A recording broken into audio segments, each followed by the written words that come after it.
I didn't know much about Camden Yards history. I had grown up in the area. I'm from Gaithersburg, Maryland. It's about 40 minutes outside of Baltimore.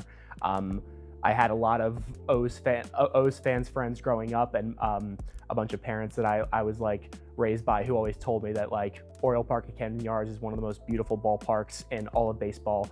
I actually didn't go for the first time until I was the summer entering college. It was right after graduating high school. And yeah, I was amazed by it. Utah Street, the lights strung up, the food there was incredible, and during my first experience there. So I didn't know much about the actual process for building the stadium. I just knew that it was a significant piece of Baltimore and its history, and I just know that Baltimore only having two teams is very significant to the culture of the city, and the fact that they had such a memorable ballpark meant a lot to the city and its fan base.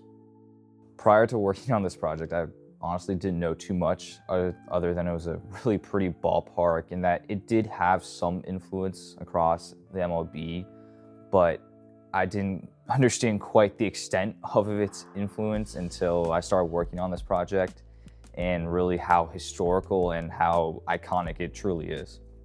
To be honest, not much. I loved Camden for going to games and stuff like that. I'm not an Orioles fan, I'm actually a Nats fan growing up.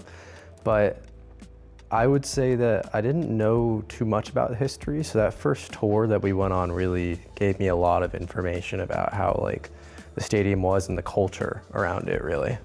So I knew very little about Camden Yards for working on this project. I knew obviously that's the home of the Baltimore Orioles now, but I had no idea that there were so many old Baltimore ballparks that came before Camden Yards. I really knew very little about the timeline, and so I was excited to get to learn more, and ultimately I feel like I learned a lot.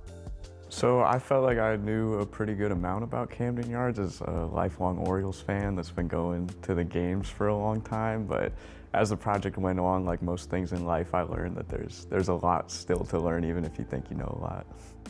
Before last spring, I really didn't know much about Camden Yards. As a baseball fan, I knew of how cool the architecture was. I always thought it was one of the best looking stadiums in baseball. But as someone who's not from Maryland or the Baltimore area, I knew nothing about the history behind it, why it was so important to the city of Baltimore, and all the things that needed to happen for it to become a reality in Baltimore. So what I knew about Camden Yards, I actually used to work there, so ironically, and I was an usher and gatekeeper there, so I knew quite a bit. It was weird because when I was working at Camden, I feel bad for saying this, but I kind of thought the ballpark was overrated just because they kept saying it's the ballpark that forever changed baseball. And I'm like, oh, please. But then I was able to really get to know Camden super well during this project, and I ended up falling in love with the ballpark. So I grew up in the area. Camden Yards was always, as somebody who's been to 29 of 30 ballparks, who lies and says he's been to 30, but as somebody who's been to 29 MLB ballparks, I've seen the whole, I've seen the influence that Camden Yards has had over many spheres.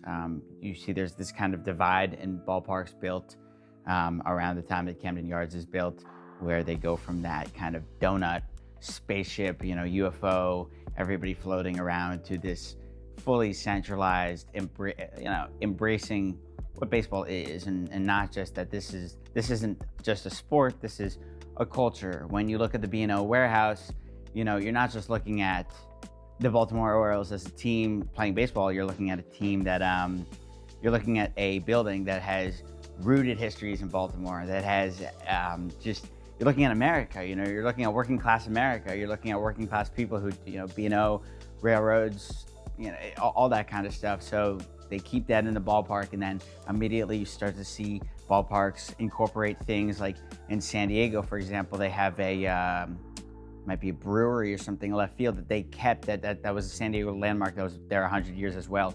That I'm pretty sure is influence from Camden Yards, but I always knew it was very influential as a ballpark, but the project opened my eyes to just how influential it was. I knew it was the Orioles ballpark. I knew it was pretty transformative as far as, the architecture and just the style of ballparks in general. I had been there a bunch of times even though I'm a Nationals fan. I've been to a bunch of Orioles games actually. And I knew it was obviously like very historic looking, the warehouse. So I knew a good amount about it, but I didn't know exactly how influential it was until I really started my research. Then I realized it was like, this is like a seminal moment in ballpark architecture history. So that was something I learned pretty quickly. Before working on the project, I knew that Camden Yards was home of the Baltimore Orioles, and I also knew that it was one of the first like retro style ballparks, and I knew that it also influenced the design of a lot of modern ballparks. But what I did not know was the urban and the cultural and the historical significance of the ballpark. And I didn't really think much about it before the project.